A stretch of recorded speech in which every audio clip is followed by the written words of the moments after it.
Hello and welcome to another contesting episode of Showcase. It's that time of year again, and the Sonic hacking contest is currently underway. Actually, it's not, because I was a lazy idiot and didn't get to recording this video in time, so it's actually been over for, like, a week now. Sorry. I'm stupid! Now, I've never done a video on this particular event before, and it's possible you've never heard of it or just aren't sure what it's about. Well, it's pretty self-explanatory. Basically, it's a contest themed around mods and ROM hacks and that kind of stuff for Sonic games. It's been happening annually since 2013, and usually you get some pretty good stuff from it. Now, I'm not affiliated with this contest in any way, I'm just talking about it because I think this is cool, and I want to talk about it. And also, because I'm a pleb with a dinosaur of a computer, I won't be talking about some of the more complex stuff like Sonic Generations mods. I'll just be focusing on ROM hacks and things of that nature. But if you want the more complicated stuff, like Eggman Land and Sonic Generations, then Some Call Me Johnny also covered Sonic Hacking Contest, and he talks about basically everything. I'm just picking and choosing what I found particularly interesting. And with that out of the way, let's get started. Let's begin with a relatively simple hack. Pantoufla the Cat is a single-level hack of Sonic 1 that massively overhauls the game. New level designs, new sprites, kind of, and new music. It even changes game mechanics up a little bit. Unlike Sonic, Pantoufla takes a second to curl into a ball when he jumps, so you can't just leap right into enemies. This isn't something I'm particularly a fan of, as there were plenty of times playing it where I'd go to attack an enemy, only to take a hit and lose a chunk of my health. Oh yeah, you have a health meter too. Pantoufla greatly reminds me of another single-level ROM hack called Pana, just not quite as good or in-depth. If you haven't played Pana though, go do that, it's great. However, Pantoufla the Cat is still pretty good despite the rather irritating jump, and I seriously hope this gets more than just its one level at some point. Now, I know you all love the treasure hunting stages in the Sonic Adventure games.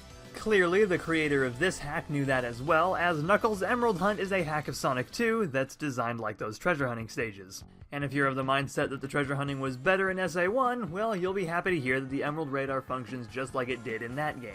This is a surprisingly solid hack that actually does a pretty good job of recreating the feeling of those treasure hunting stages.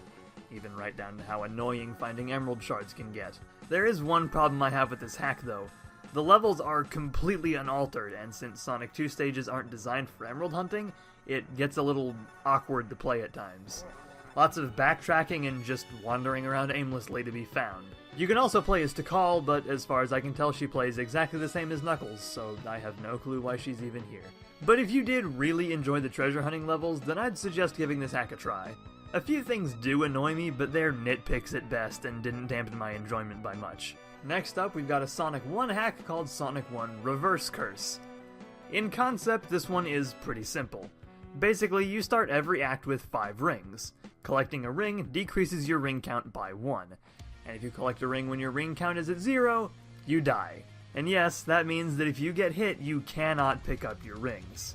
The levels are mostly unchanged, so they're still designed in such a way that rings are right in your path most of the time, which makes Reverse Curse incredibly tense, kind of frustrating, and strangely fun. If you're in the mood for a simple hack that's going to test your patience and will probably piss you off a little, this one should be your go-to. And for the last hack on the lineup, we have Sonic Next Genesis. In concept, this is a hack of Sonic 1 that incorporates elements of Sonic 06. In execution, though, it doesn't really feel like it has much to do with it. I'm going to be upfront with you guys here. This hack is a disaster. Something to keep in mind with a lot of SHC entries is that they are unfinished, and so they can be a little buggy, or some stuff could not be implemented yet. In a lot of areas, Next Genesis is not so much unfinished as it is unstarted. The only level that I'd truly count as complete is Sonic's first level, which, granted, is pretty solid, albeit with some strange arrangements.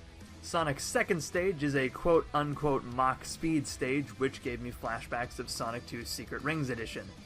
If you don't know what that is, good.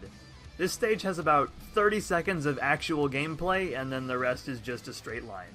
His third stage is just a void of flying, and after a while it ends. I genuinely don't even know what to say about it. Past that, there's a tedious boss fight that lasts about 1,000 years that I didn't even bother to finish. Shadow and Silver are also playable, and their stories are basically worthless. Shadow has 2 levels, both of which are basically just straight lines, and his ending looks like this. And then past that scene, the whole thing just kind of breaks, and eventually you go back to the title screen.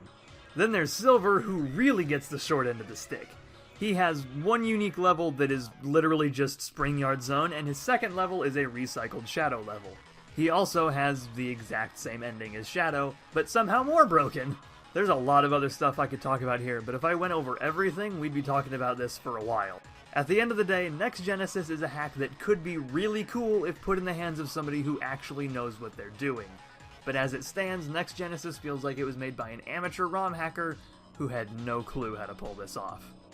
And that's going to do it for this episode of Showcase. As always, on screen you'll find the last 2 videos that I did on this channel.